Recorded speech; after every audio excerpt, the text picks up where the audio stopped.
From a business standpoint, I really feel like with everything coming in 2020, with the remote workforce, with all that, it's common respect, really. It is. And just being upfront with people. It is. It's communicate and do your job. Yep. That's really that That's simple. what it boils down to. Because like the other thing is, don't flip it at like, I don't need to know every time you go to the bathroom either. Yeah. Like do your work, communicate. Yeah, do your work, get your job done and communicate. Yeah. All right, so let's talk about this, because I agree. It professionally, it boils down. It's that simple. But when we look at, we talked a little bit about social, and that being how people find out some of these things. Yes.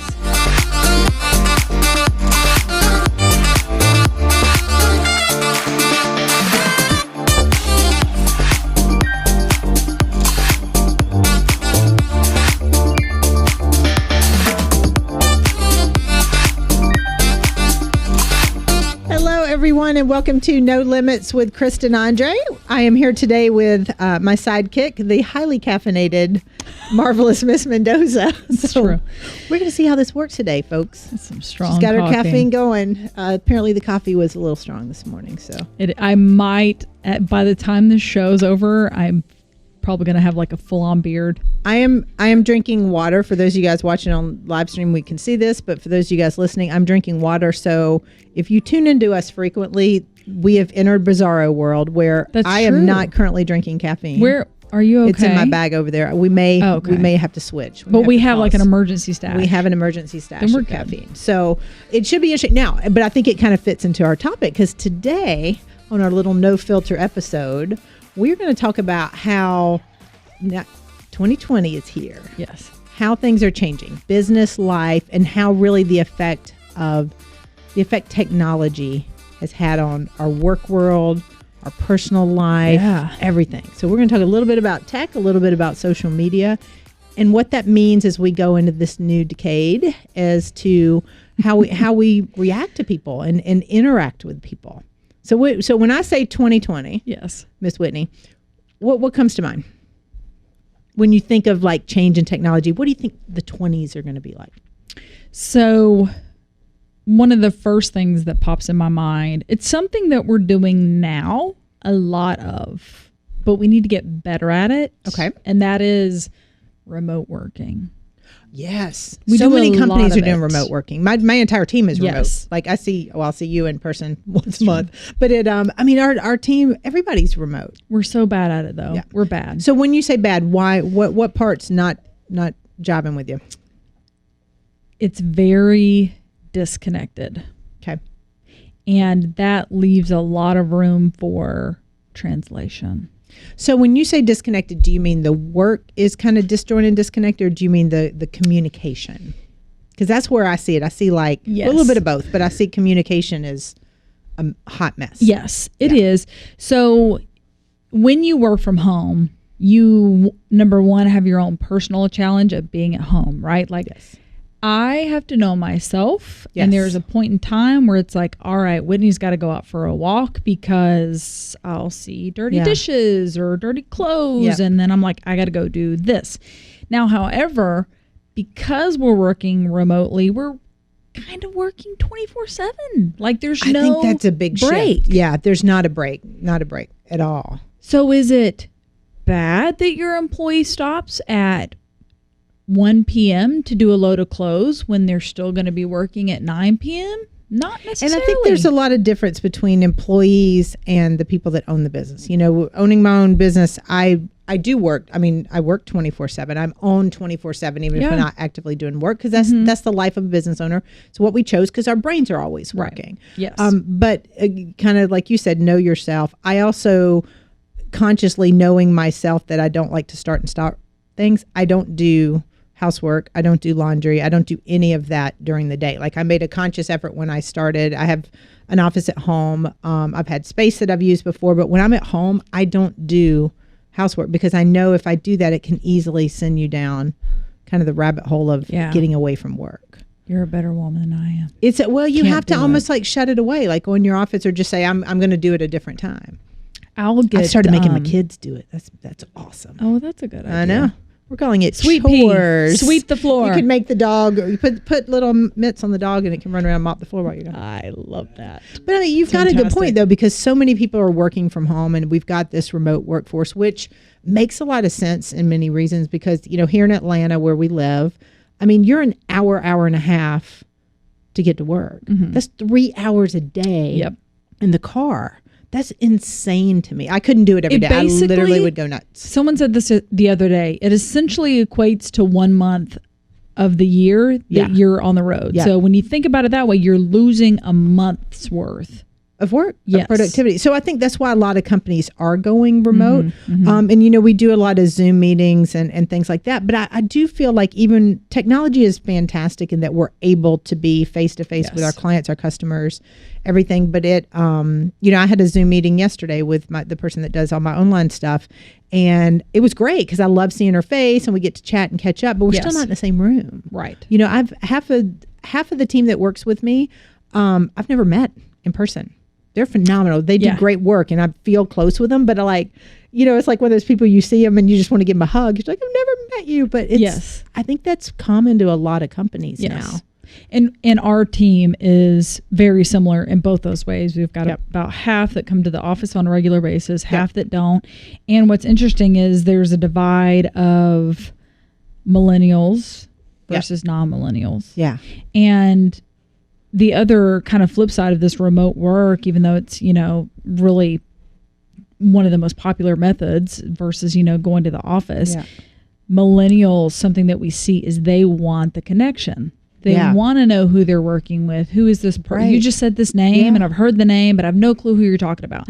Millennials like to feel connected, and remote work, it's hard to be connected unless you're doing things like getting together maybe once a month as a team and doing a breakfast or doing or going out or doing something like that. I mean, I don't have to, fortunately in Atlanta, I do not have to commute in every day. I do have clients that I see in person. I strategically try to schedule them where I'm not hitting rush hour. But since there's really only about an hour and a half window of a 24-hour day that Atlanta is not in rush hour, it's hard to do that. But I feel like it does create, the blessing is that a lot more productivity at home. I really feel if you can get a handle on it and follow some simple rules, like I'm going to focus on work from these times. And then when you're either working or you're doing something different. But I think where we see the challenges, like you mentioned, the relationships. We're not building relationships. And as more millennials enter the workforce, you know, I mean, you guys get a bad rap. You really do. I think there's a subset of millennials where, you know, some of them are kind of the stereotype, but there are a lot of millennials like you guys that are just, they work their butts off. They're great workers, great employees, great business owners. But they do crave that relationship because they grew up, especially the ones even younger than you are. You know, like my kids, they grew up on technology. Like I mean, they're used to, it's funny too, my two oldest, it drives them nuts when people abbreviate because they grew up like texting.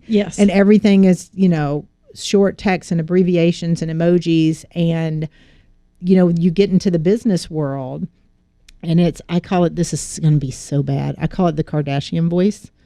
And so when a lot of my clients will hire staff, when they get down to their final candidates, I typically will do a phone interview to kind of help them screen with my private coaching clients. And I look for the Kardashian voice. Interesting. And it's because a lot of times these are people that have come up through school and they've had remote jobs and they haven't really had to interact with people. It's really funny how they sound and how it's awful. Isn't that terrible that I just said I'm gonna get a letter from the Kardashians here, but it's true. They're like, hey, did you do this? And it's kind of like it was a really bad impersonation, but I think it was spot on. But you hear that, like, so somebody my age, if somebody answered the phone or was trying to work with me, you know, sitting in front of a computer, it's fine. But if they have to interact with me and they sound like somebody who's like, I'm just sitting around the house, and it's kind of, I'm out, you know. So how do we focus on relationships? How do we grow everybody up where we're all on the same page? Because there's these generational divides where if we were all in the same room, there'd be a common ground and there'd be a medium. But now that, you know, you're in Tucson and Atlanta and Miami, we don't really have a chance to find that middle ground. Especially if you have a team that's states away. I mean, even if there's a chance you can do a meeting once a year where everyone can get together, or maybe it's East Coast, West Coast, however you can make it work. But it's a really great idea if you can bring everyone together in person at some point. So what do you feel like, Sid? I agree with you. Absolutely. So, but if people are remote, how can we focus on relationships? When they're, I agree with bringing them together, but like day to day, how can we really dive in to relationship? Like I get out there, and I'll, even if it's not people on my team, I'll try to get out and see clients and prospects and people that I may network with, just so I have grown up interaction. Yeah. So we use something, it's kind of answering the technology question with more technology. And so you have to keep that in mind and also not let it invade your space. If you, including your headspace. Yeah. Slack is really popular right now with a lot of companies. And it's a great tool because, aside from it being email, you can have a one-on-one. So like I can direct message you, or if we want to loop in Isaac and Ingrid, because we're all four going to be talking about the podcast. There's still that collaboration in real time that we should talk about this. We should talk about this. Right. And it's all there, even though you're typing it. Or, I mean, you could do like a Zoom or a call or something like that, but it is an instant message. You can still communicate. Yeah. Well, the instant, I know I have several companies that use Slack, and it is because it's real time. But I do think, due to the fact that you can instant message me outside of our own little group, it also does create that triangular discussion. Like, oh my gosh, can you believe that Isaac just said this? So it kind of, technology is tough because my concern with technology, not concern, but one of the scary things to me is you can't read emotion. Like in text, I'll get a text message, and if it's from a friend or somebody I'm close to, and I'm like, what the heck? Why are they all ticked off? And I'll pick up the phone and call and say, what's going on? Like, you sound like you're aggravated. And they're like, I'm not aggravated. I was just typing fast. I was in the car, not that they were texting in the car, but still I think technology makes it harder to figure out inflection and emotion behind things. It does. Which can create some problems with communication professionally, personally too, but professionally for sure. It does. And something, so I'm going to steal a page out of the Brandon Smith book of Brandonisms, guidance, Smithisms. Okay. Yes. Both of those are really good. We're going to have to bring these up to him. And he's coming back on your show. I like that. I know. I'm excited. So he'll be here. I'm excited. Something that he talks about is driving clarity, but driving clarity from the beginning. So you can't get in the middle of something and then expect to figure it out. Yeah. So another thing that he talks about in the remote workforce is setting up a cadence where you're, for lack of a better word, checking in with your boss. So not like, hi, I'm here, I'm online. Right. It's this is what we've done this week. This is where I'm at on this project. By the way, I'm stuck over here. Yep. So if if you can direct me or if you have the answer. Right. So that, again, you're feeling that connectedness. Well, I think that's a big, and it helps too from a leadership standpoint. I know when I was still running my firm in finance, my assistant was phenomenal. Like, she was just on it. But at the end of every day, she would leave me a quick voicemail. This was before we were texting, but just quick voicemail. Hey, here's what I got done today. Yep. Here's what I'm still working on. Here's where I could use your help. And it was just kind of to let me know what was going on. And as a leader of the organization who was not always in the office, who was frequently out in the community, it was helpful just to kind of like, okay, I knew she was doing her stuff. She just was very responsible, but it was nice to kind of have a tie-in. Because I feel like from a leadership standpoint, you have to feel connected to your employees and feel like you've got a tie-in. And if there's not that communication, then it gets harder to do that. And we're going to talk about this because I'm setting you up for a segue here. Okay. It also alleviates I saw you check in at Corner Bakery. Yeah. At 12 o'clock for lunch. So are you not working because you're taking an hour and a half lunch with your buddy? Like, no, it goes back to the fact, first of all, we're bringing in social media, but number two, no, because I'm online all the time and I wanted to take a brain break. Yeah. All right. So I do get this question a lot from some of the professionals we coach, because social media, I'm a big social media fan, but it is a blessing and a curse. It is. Because there are some people that, and you know who you are when you're listening, that have to post your lunch Sammy pictures. So if you are on my team and I'm waiting on a project and you have just posted a picture of your BLT, as a leader, I am for sure going, what the heck? Like, they're supposed to be working on this. You may have been there a second and a half. Like, you literally may have gone in, picked up a to-go order and snapped a pretty picture of it. But in my head as a leader, I'm like, what are they doing? Yes. And it, that's the snap. So that's where communication, I think, is important, because I'm all in favor. I love social media for employees. I mean, personally, because I feel like if you empower them and to help represent your brand, and if you've made a good hire, they should be a good representation of your brand. Agreed. I think it could be a phenomenal tool, and it can also show that, man, I've got this great work-life balance because I work for a company that allows me to go grab lunch. So it's all in how you position it, but there's got to be clear communication. Yeah. So that's like, even it's like, hey, I'm going to run out and grab a sandwich.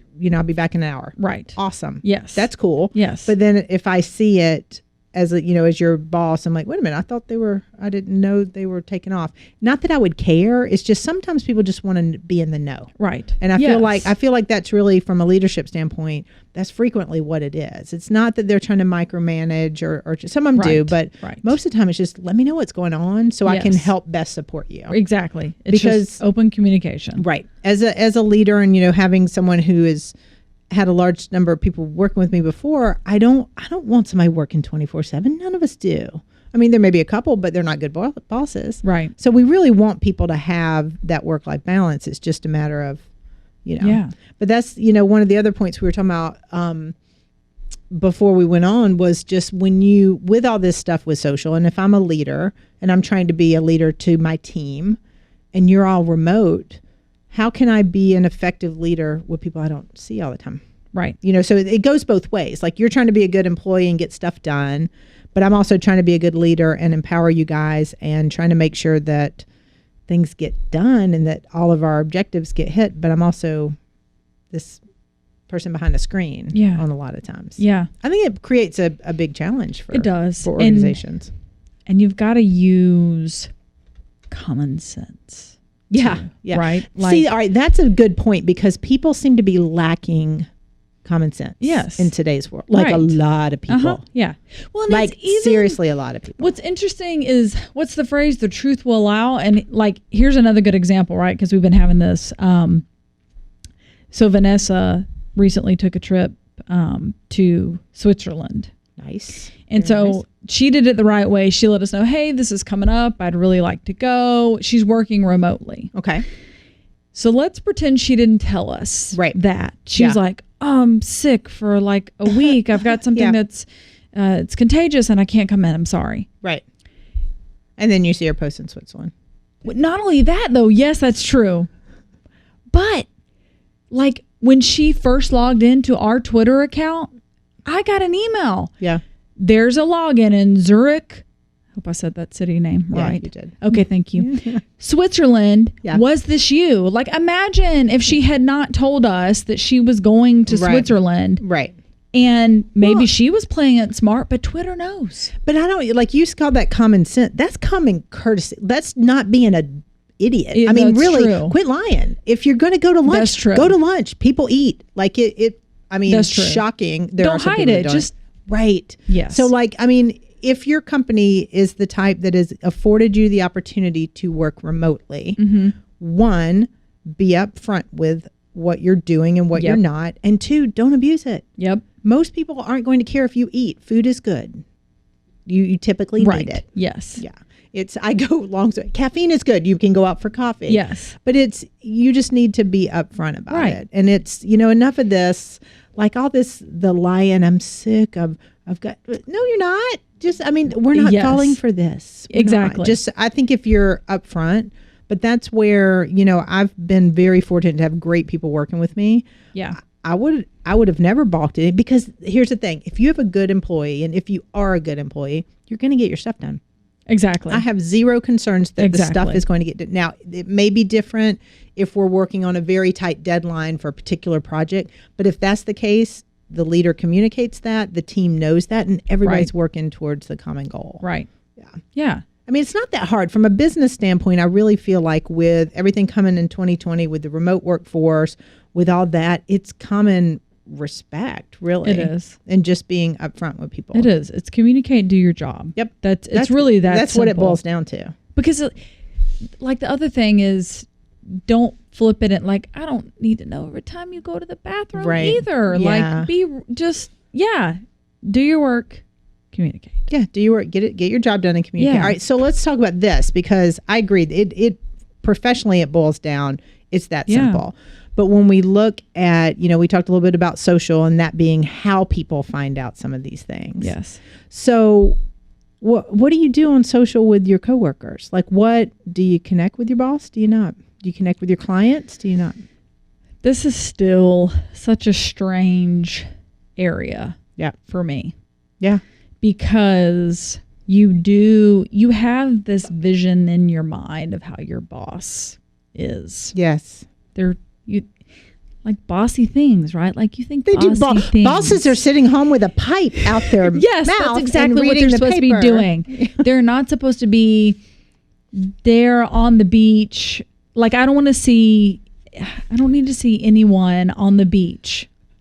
I don't need to see your beach vacation or any of the pictures that go along with a beach vacation. You really heated about this, Whitney. I can't. Okay. I'm I'm surprised here. All right. Apparently somebody in Whitney's life has been posting somebody that's wearing a bathing suit they shouldn't be wearing has been posting pictures. It's just awkward. Would it be awkward if you ran into him on the beach? Hey, Joe, how you doing? Would that be awkward? Probably. Oh my God. Keep Whitney away from the beach. Okay. So what I would say to that is, I mean, my own rule of thumb with clients, coworkers, anything like that is, this is just what's worked for me. If I would hang out with you, if I would have you to my house, if we would go to dinner as friends, I'd connect with them. I like that rule. But if I'm not, because those people, I'm not uncomfortable if they post a picture from their beach. If you're like, we're kind of periphery friends where I don't really want to go to dinner with you, don't connect with them. It's the same thing with clients. Now here, the caveat to that is I also don't post anything that I wouldn't care if somebody saw. See, so I'm not posting, typical, which is probably why my personal social media is less than exciting, because I try to be very careful about what I post. And I think you have to, I really think you have to. And I have daughters, so I'm very big with them on that. And I have a guy friend of mine was telling me his daughters, we're similar age to mine, they're not allowed to post bathing suit pics at all. And even if they are at the beach with a family, they are not allowed to post them. Do a selfie with like your shirt on. Well, all of mine have my shirt on. I haven't been posting shirtless. Who are you friends with on Facebook? I mean, just, I'm a little worried. We're going to need to take a break to scrub Whitney's Facebook I have one list. in my mind. I'm going to show you. I'm not going to say it. I can't say it. Well, all right. So here's the deal. We are moving into a we have moved into it. I mean, 2020 for sure. It's going to get worse. Yeah. It's definitely going to get worse. I think we'll start to pull back with the social media a little bit. In the 2020s, I really do, because we're so overboard with it now. Like everything, you see pictures of everything. Like I said, I've not once posted a picture of my sandwich for lunch, because I'm sitting there going, eat the sandwich, get back to work, but if that makes you happy, that's fine. But I think as we go there, the thing to be cautious of is your good or bad, what you're posting is how you're being perceived. So if you've got somebody, I literally have hid people from my profile, or defriended or whatever, hid their updates if I don't like what I see. Meaning that if they for me, it tends to be people that are overly negative. Yeah. If I've got people that just rant and complain, I hide the profile. I hide their updates so I don't have to see them. Not that I don't like the person, but I just don't have time for that in my day. So, I mean, if you're going to connect with friends and clients and they drive you nuts, hide them. You don't need that mental energy. Okay. So I have a question for you then. Okay. So there's that, right, of like stuff that I really don't need to see of anyone else's beach life. Remind mental note not to post beach pictures. So let's say your boss is on social media and you're friends with your boss, right? And so like maybe your employee posts something funny, and so you send like the laugh emoji. Okay. do the lines get blurred or not blurred? Because like that's an offline setting, but then we can't come to the office and then our relationship be different. Like we're not friends.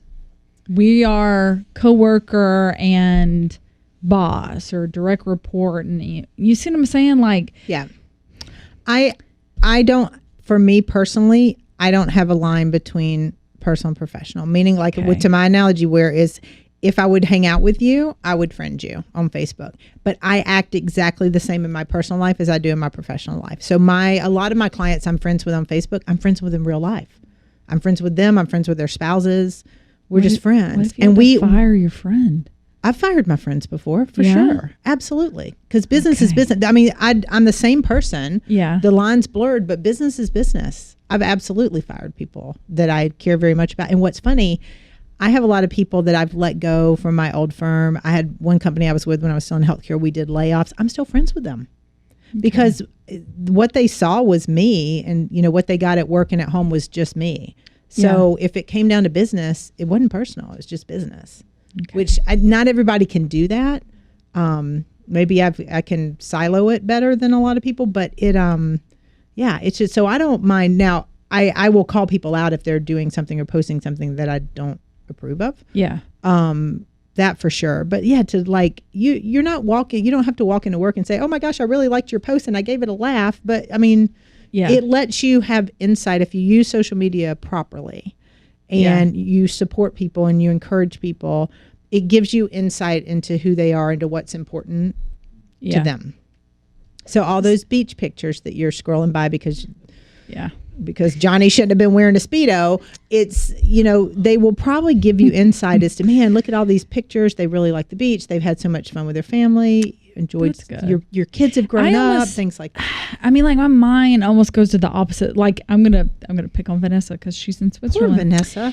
I'm sorry, Vanessa. And not here to defend herself. So like, and I know she would never do this, but like I'm watching all her stories and stuff, right? Because like I've never been to Switzerland, and she's like posting all these pictures. So if I was or like for whatever reason, they have a lot of lion statues. Okay. So we're like, oh, yay, lion, right? Because I digress. I would not expect her to come back and be like, yo, what up, Whitney? I got some other pictures you want to see. Like, what? Vanessa does not talk like this, just for those of you guys listening. But like, did she turn into a rapper? Do you see what I'm saying? Like, we would slip into like we're friends, but you know what I'm saying? Because you just know what I'm saying. You've now equated, because you know what I'm saying, the conversation. You've now associated giving somebody a like on Facebook with the fact y'all now have to be besties. Yeah, I'm saying like what if the employee does that? So that's what I'm saying. It's like this is so not a real life representation. But like, what if you had an employee that was like, oh, you must like me and we're best buds now. Or maybe I get special treatment because you like my stuff. All right. So Whitney, I think you're putting way too much emphasis on the likes here. So think about it. No, I couldn't tell you who likes my pictures. I really can't. Like if I post a picture, I'll see people comment and I'll engage with comments. I don't know who likes them. Yeah. I mean, I may peek at it, but 5 days later, I'm not remembering who liked my picture. Like if you're commenting, so you're over, girl. I feel like the lines get blurred. Well, I think you're projecting that on others, though. I mean, I feel like you may feel like it's blurring them, but the line only gets blurred if somebody comes back and acts that way. Yeah. You're assuming they're going to, and they may not. Yeah. And if they do, you handle it. If they come back and go, oh my God, this is so great, blah, blah, blah, then say, hey, you know what? I enjoyed your pictures, but we got to get to work on this, and change the subject. Okay. You're spending a lot of time on Whitney's all worried. Vanessa, when you come back, like ease into the office. Vanessa's fantastic. She is. Vanessa, and she's not going to talk like a rapper. Yeah, no, she would not. She would not talk like that. But I kind of almost like, because I see that a lot in, which again, I always put this disclaimer that I'm not a parent, but I see a lot where, and I've got family and friends that are victims of where the parent was more of a friend than a parent. Yeah. Because they wanted to be cool. Yeah. Yeah. Then don't be cool. I mean, so the thing Be is, lame. you can still have. It's all goes back to boundaries. And I know we're running short on time, but that'd be another great topic to I was dive gonna in say, with social. What are tips? Yeah. So boundaries is if you're going to connect with people, like I said, my rule of thumb is if I like you enough to say, hey, let's get together, let's do dinner, whatever, I would connect with you. Yeah. I have other rules on social that I follow, but it's like, if somebody blurs the line or they try to get too friendly, I just proceed with the relationship however the relationship was. Most people are not thinking as much about who liked their picture on social as you think they are. You're probably way more worried about it than they are. So if the relationship dynamic, if you see it starting to change based on, hey, I've liked a few pictures, I made a few comments, if you see them starting to change, especially an employee, then redirect them. I mean, just say, hey, we got to get back to work. Love talking about that's great, but we got to get back to work. And they'll catch that. I think, technology presents a very interesting thing. So I think that might be a good future episode. I think we talk about boundaries with social media. I'll try not to drink as much coffee. Good for that Lord, man, we got to cut down her caffeine. No, she's all mad about the social here. All right, but I think that's the big thing. Awkward. As we go into 2020, as we're looking at remote workers and we're looking at the role technology plays, the main thing to remember is communicate. Be upfront, be clear with your expectations, both when it comes to remote work and when it comes to your online and offline dynamics and relationship. Yeah. Got it? Got it. I'm ready for this. Calm down with the social. All right. So we will dive later. In a later episode, we'll dive more into some boundaries with social media because I think it's a big topic. But until next time, everyone, thanks for tuning in and keep pushing past those limits.